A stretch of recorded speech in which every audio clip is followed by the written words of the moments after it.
A paz do Senhor Jesus, estamos iniciando mais um Instantes Finais, a sua aula de escatologia no seu lar. E eu quero agradecer mais uma vez por sua audiência, a você que diariamente assiste ao nosso programa, a você que tem divulgado os Instantes Finais para seus familiares e amigos, a você que tem enviado a sua mensagem para nós, você tem enriquecido o nosso programa, enviando a sua crítica, a sua opinião, a sua sugestão ou mesmo a sua pergunta. Que Deus te abençoe, que as bênçãos de Deus continuem sendo derramadas sobre você e sobre a sua família.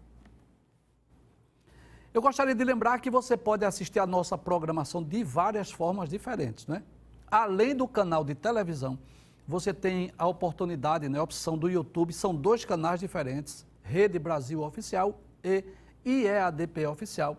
Tem também um aplicativo Rede Brasil TV, você pode baixar no seu celular e você pode assistir de qualquer lugar.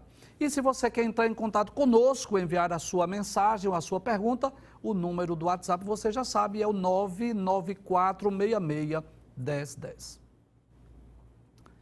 Se você está acompanhando diariamente ao nosso programa, você sabe que nós estamos estudando o livro do Apocalipse, versículo por versículo. É bem verdade que alguns capítulos nós nos detemos mais.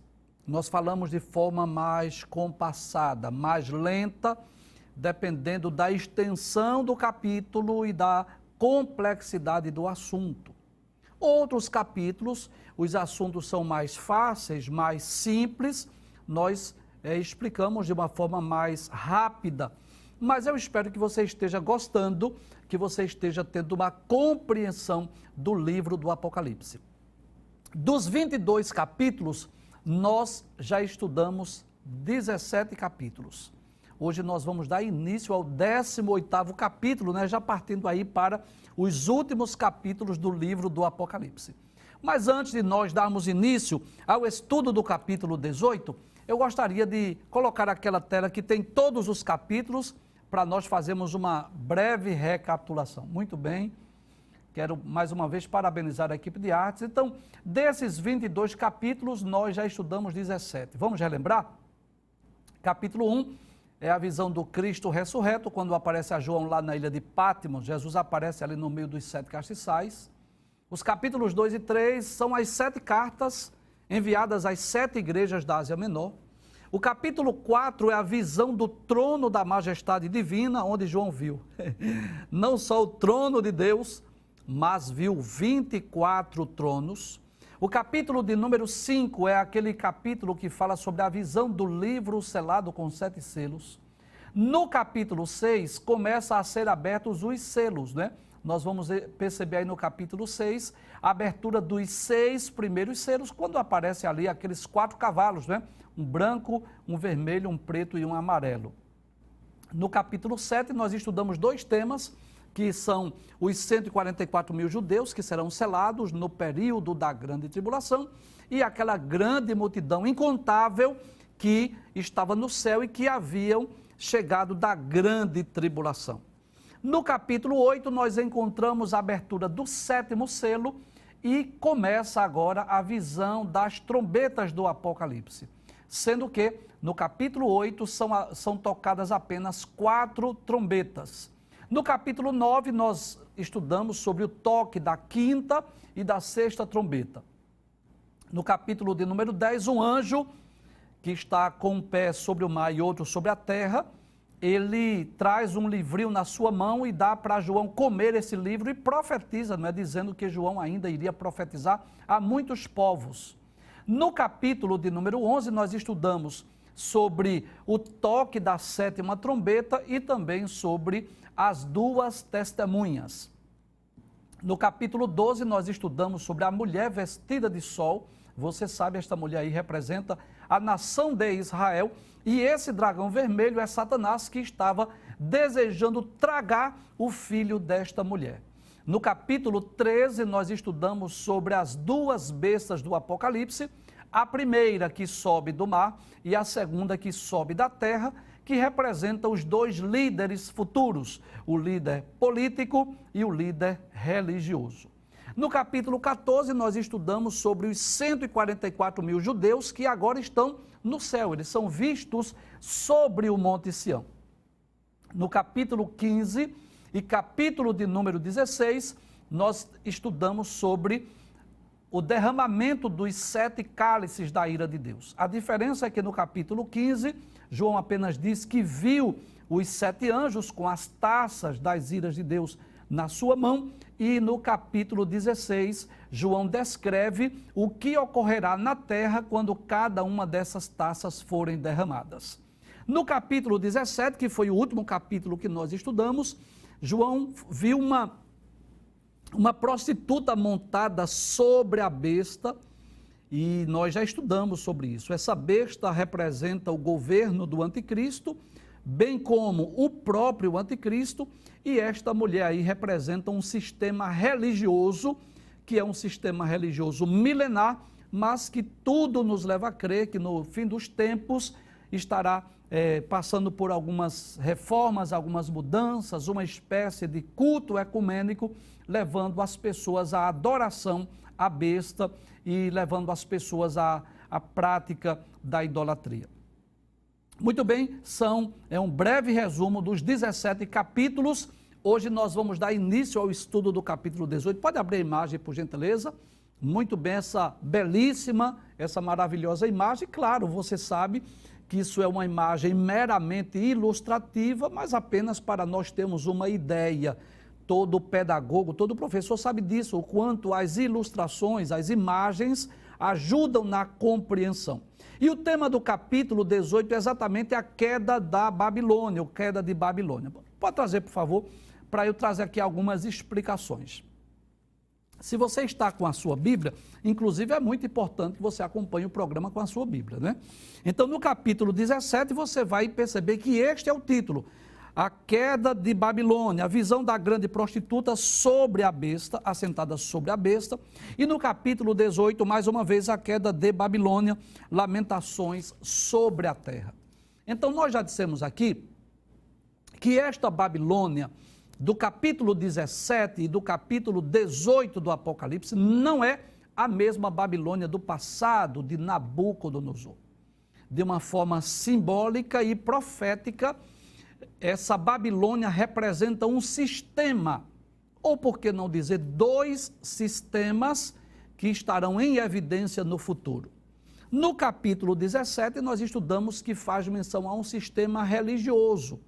Essa prostituta montada sobre a besta, na realidade, trata de uma religião ou de um movimento religioso que irá influenciar as pessoas à adoração ao anticristo e assim conduzir as pessoas, claro, as pessoas que estiverem na terra durante a grande tribulação, a um culto à besta, a uma espécie de uma adoração ao imperador, ao anticristo, como ocorreu no passado durante o Império Romano, onde os imperadores mandavam erigir imagens, estátuas e exigiam adoração, ou como ocorreu também no capítulo 3 do livro de Daniel, quando Nabucodonosor mandou também erguer uma estátua e obrigou que todos aqueles que ouvissem o som dos instrumentos musicais se curvassem diante daquela imagem.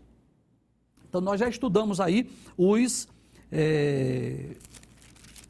18 versículos do capítulo de número 17 e nós explicamos versículo por versículo que esta prostituta, esse sistema religioso, será destruído no fim dos tempos.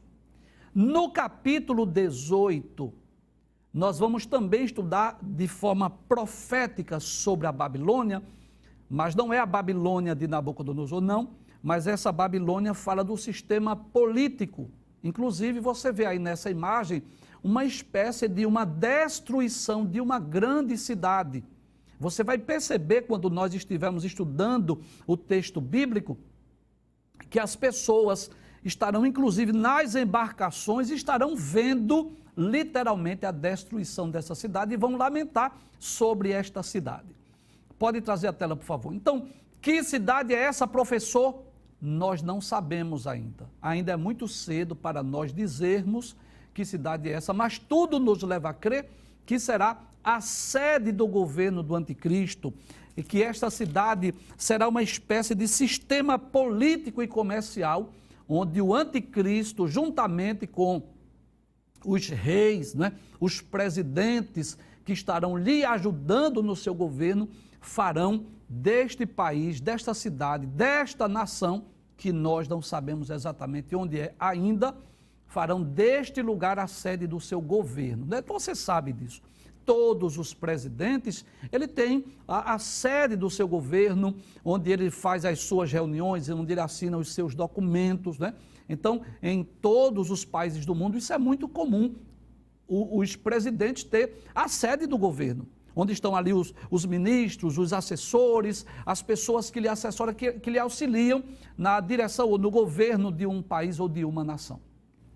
E é claro que o líder político mundial, você sabe disso, nós já falamos sobre o anticristo várias vezes. Nós estudamos sobre o anticristo quando estudamos o capítulo 6 do livro do Apocalipse, porque ele aparece montado em um cavalo branco, e nós estudamos também quando estudamos o capítulo 13 do Apocalipse, versículos de 1 a 10, que fala tanto sobre o governo do anticristo, quanto também sobre a pessoa do anticristo. E durante o programa, vez por outra, estamos comentando acerca deste líder mundial, que inclusive nós não podemos dar nomes, e nós não podemos dizer que este líder já está na Terra. Eu não posso afirmar isso com precisão, mas eu posso dizer com muita tranquilidade, que existe sim a possibilidade de este grande líder, ele já está na Terra. Talvez já seja um líder de uma nação, talvez já seja alguém conhecido mundialmente, talvez já exerça uma posição de destaque entre os demais presidentes. É uma possibilidade, não podemos negar isso. Mas nós não podemos dizer ainda que ele é o anticristo, que ele será esse líder mundial, porque ninguém assumiu ainda o controle do mundo, ninguém assumiu ainda, você sabe disso. Mas durante o período da grande tribulação, os reis, os presidentes, os ministros das nações hão de se reunir e vão escolher este homem, esta pessoa que irá governar o mundo. Alguns meses atrás, você sabe disso, inclusive durante esta pandemia, essas pessoas que gostam de escatologia especulativa, é claro que essa escatologia especulativa, ela dá mais audiência, as pessoas visualizam mais esses vídeos, mas essa é a verdade, passa, não se cumpre, né? Então você sabe disso, eu vou só relembrar o que você já deve ter visto na mídia, nas redes sociais, alguns meses atrás, que no dia tal, no determinado dia do mês de maio, um líder religioso iria apresentar este homem. Não, eu não acredito que seja assim. Não acredito que vai ser este líder religioso que vai apresentar, não. Eu acredito que será uma espécie de uma eleição, de uma escolha.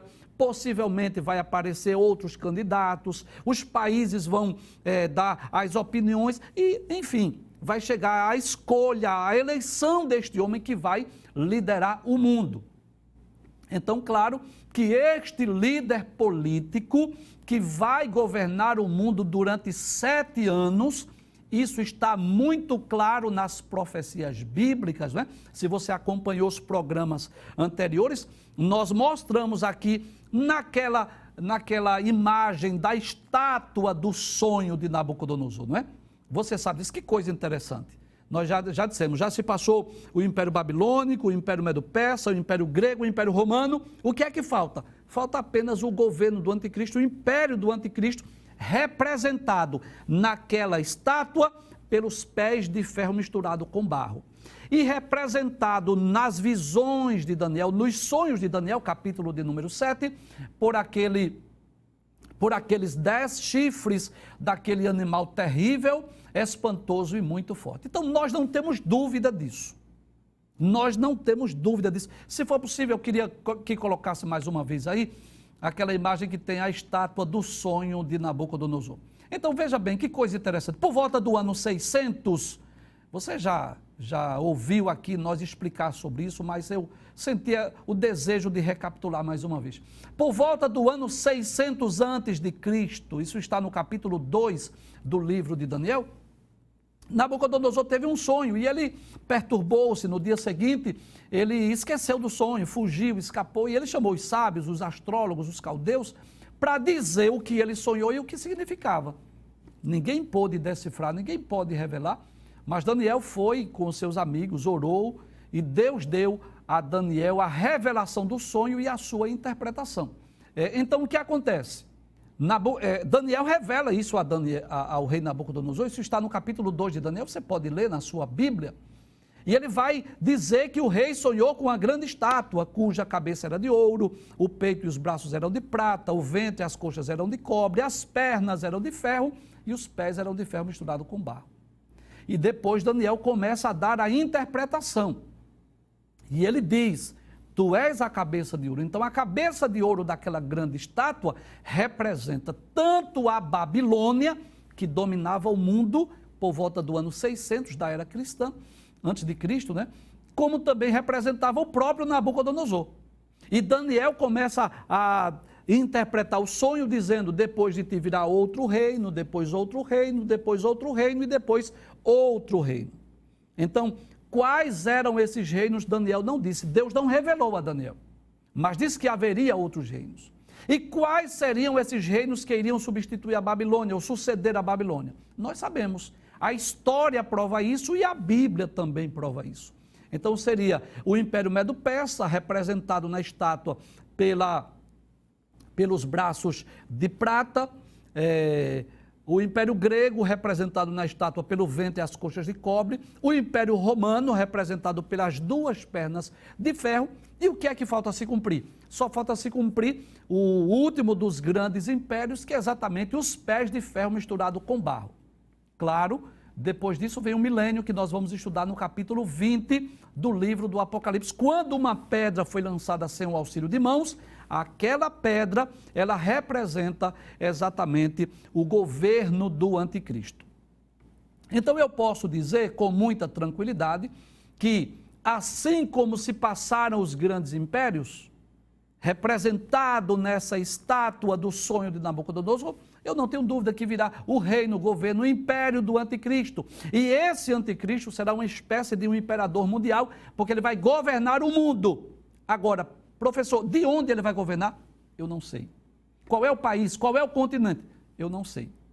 Não posso afirmar isso porque a Bíblia não diz. Agora, tudo nos leva a crer, baseado na profecia de Daniel 4, capítulo 9, versículos 24 a 27, que o anjo disse a Daniel, o povo do príncipe que há de vir vai destruir a cidade, e é possível que ele tenha uma ascensão lá da Europa. É uma possibilidade, mas eu não posso afirmar isso categoricamente, né? Então, esta sede do governo, ela também será destruída, esta grande cidade, que será sem dúvida uma cidade rica, uma cidade opulenta, não tenho dúvida disso, será uma cidade que vai exercer influência no mundo inteiro e será destruída por uma execução do juízo divino. Muito bem, vamos iniciar o estudo do capítulo de número 18. Pode passar o primeiro versículo, por gentileza, pode passar a tela. Quero lembrar mais uma vez, se você está com uma Bíblia, muito bom, acompanhe o programa com a Bíblia, porque geralmente nós lemos outros versículos. Mas se você não tem aí, não dispõe de uma Bíblia, a equipe de artes preparou aí algumas imagens com texto para você conferir, comprovar, confirmar, né? Acompanhar o programa. Muito bem, no versículo 1 diz assim, e depois destas coisas, quais coisas? Ora, depois da revelação dos 7 anjos que derramaram as suas 7 taças, depois daquela visão da grande prostituta montada sobre a besta, depois que essa grande prostituta foi destruída, aí João tem agora outra visão, outra revelação. O que foi que João viu? Ele disse, vi descer do céu outro anjo. Pode trazer a tela, por favor. Então, nós já dissemos aqui que os anjos aparecem com muita frequência no livro do Apocalipse, aproximadamente 70 ou 71 vezes, só no livro do Apocalipse, os seres angelicais, né? Então, é claro que algumas vezes os anjos vêm para executar juízo, outras vezes ele vem para trazer anúncios, trazer mensagens, mas estão sempre em alguma atividade. Então, depois dessas coisas, ou seja, depois daquela revelação da grande prostituta, volte a tela, por favor. Aí João diz, vi descer do céu outro anjo, né, outro ser angelical, e ele tinha grande poder. Deixa eu explicar algo aí sobre essa expressão grande poder. Os seres angelicais são seres poderosos. Salmo 103, verso 20 diz isso: bendizei ao Senhor, anjos seus, magníficos em poder. São seres poderosos. Eu poderia citar aqui alguns exemplos. Aquele anjo da morte que matou todos os primogênitos no Egito, inclusive não só de homens, mas também de animais, mostra que o ser angelical é um ser poderoso. Aquele anjo, só um, que matou 185 mil soldados do exército de Senaqueribe, é um anjo poderoso. Então, os anjos são seres poderosos. Agora, o que é que os anjos não são? Onipotentes. E aí eu gostaria de explicar a diferença. Uma coisa é ser poderoso, ter poder. Então, por exemplo, os anjos, é claro que eles não atuam de vontade própria, mas recebem ordens de Deus, mas quando eles exercem ordem, eles vêm e cumprem, eles vêm até executar, cumprir com a sua missão. Então, eles são poderosos, eles têm poderes sobrenaturais.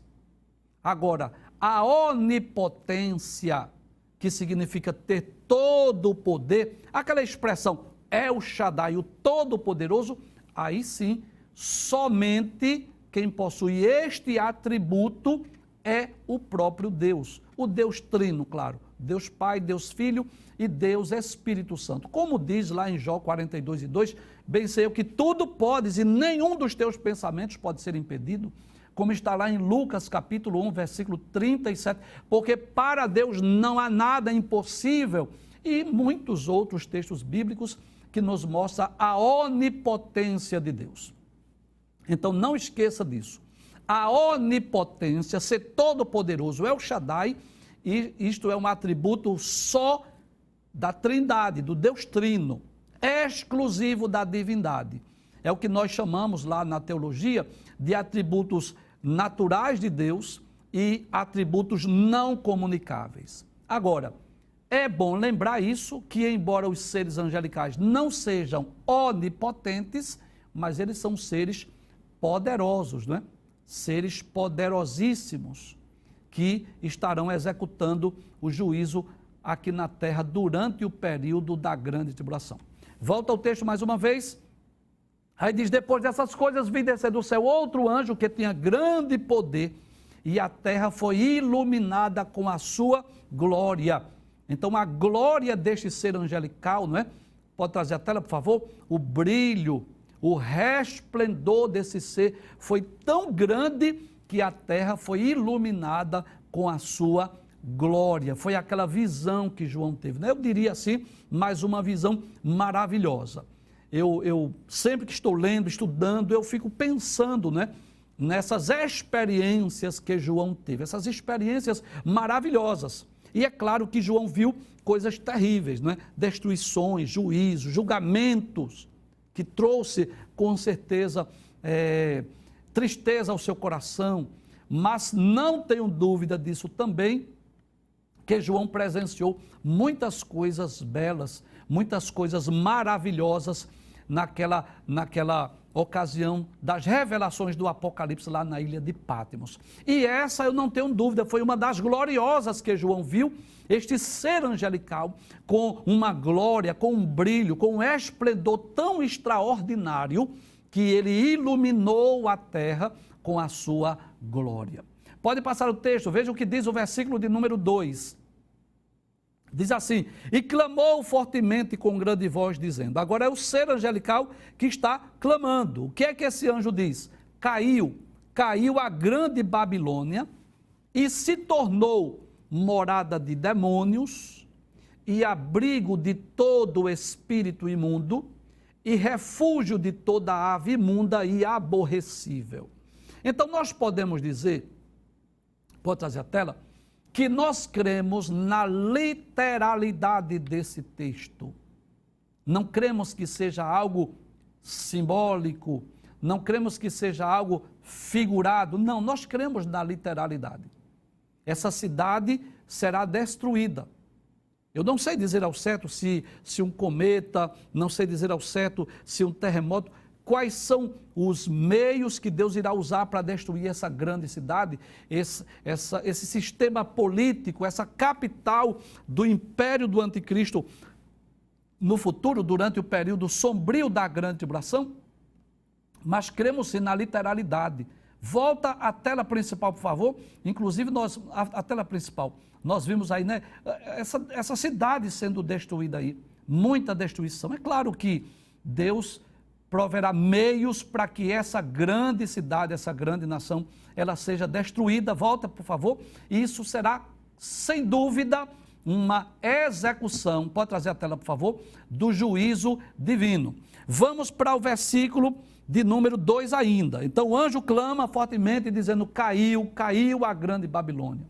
Agora é interessante isso, que depois que essa cidade cai, depois que ela é destruída, depois que ela é arruinada, aí o texto diz que se tornou morada de demônios, não é, que são seres espirituais. Se você está acompanhando o nosso programa, traga a tela, por favor, nós já explicamos sobre esses seres espirituais, chamados de demônios, que faz parte dos anjos caídos que seguiram a Satanás na sua rebelião. E esses demônios, na verdade, eles incorporam nas pessoas. No Novo Testamento nós encontramos vários exemplos de pessoas que estavam possessas, de pessoas que estavam endemoniadas e foram libertas ou por Jesus, né, ou pelos apóstolos na autoridade do nome de Jesus. E essa é a realidade. Conforme o próprio ensino de Jesus, os demônios, esses espíritos maus que procuram incorporar, habitar, morar literalmente nas pessoas. Permita trazer aqui relembrar o que nós já dissemos em outros programas.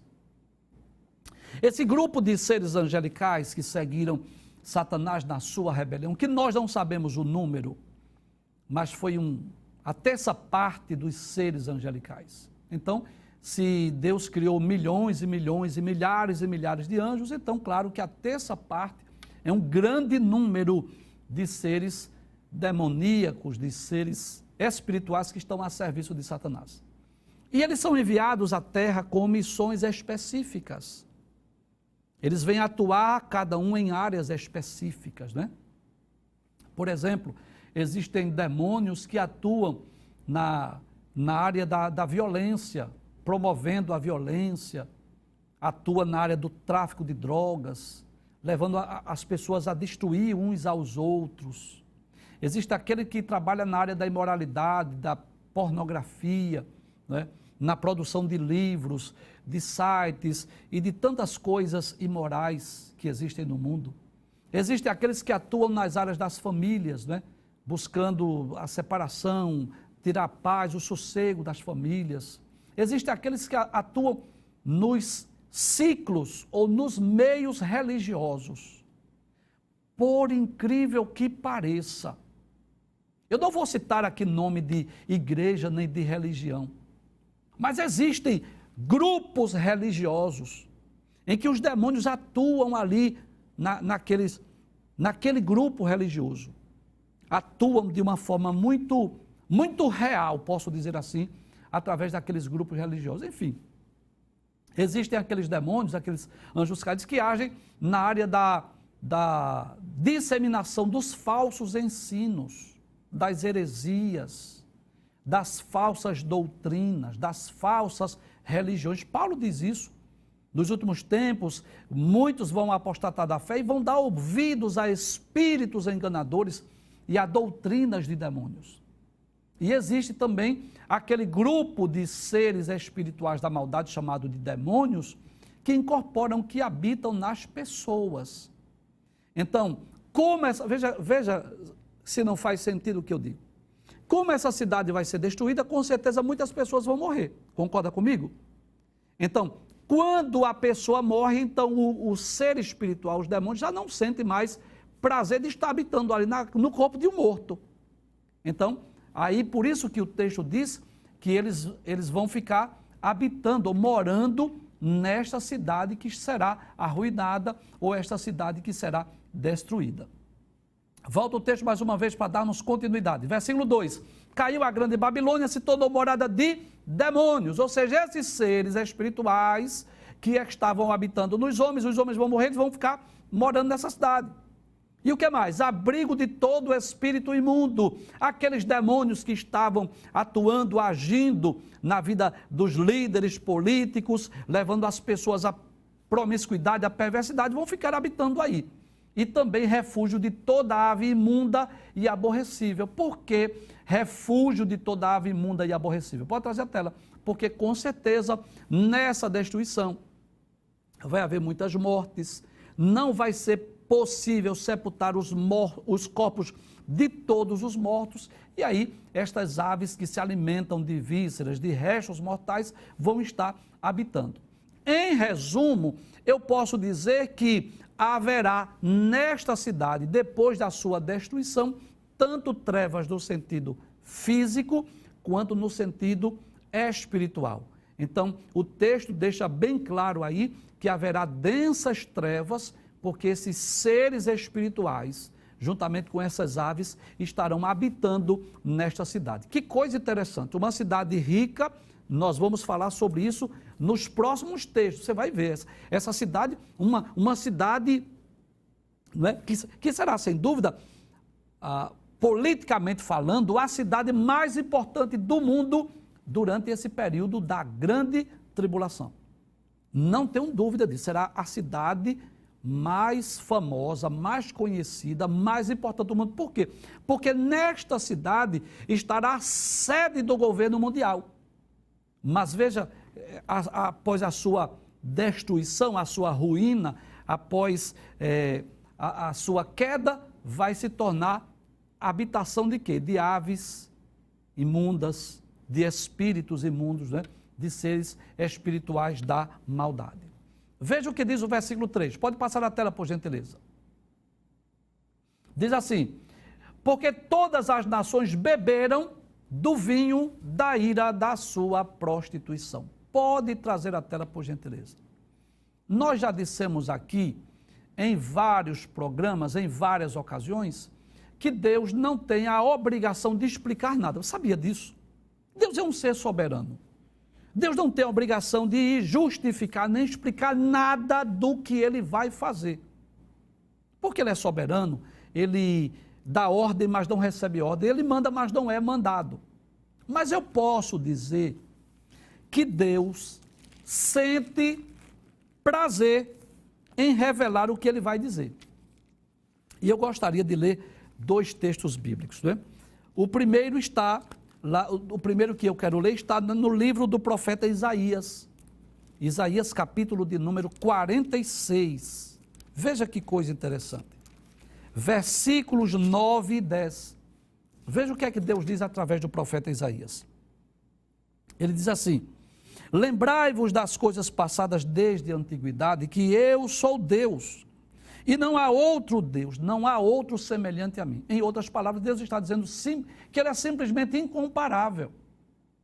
Mas no versículo 10 diz assim: que anuncia o fim desde o princípio, e desde a antiguidade as coisas que ainda não sucederam.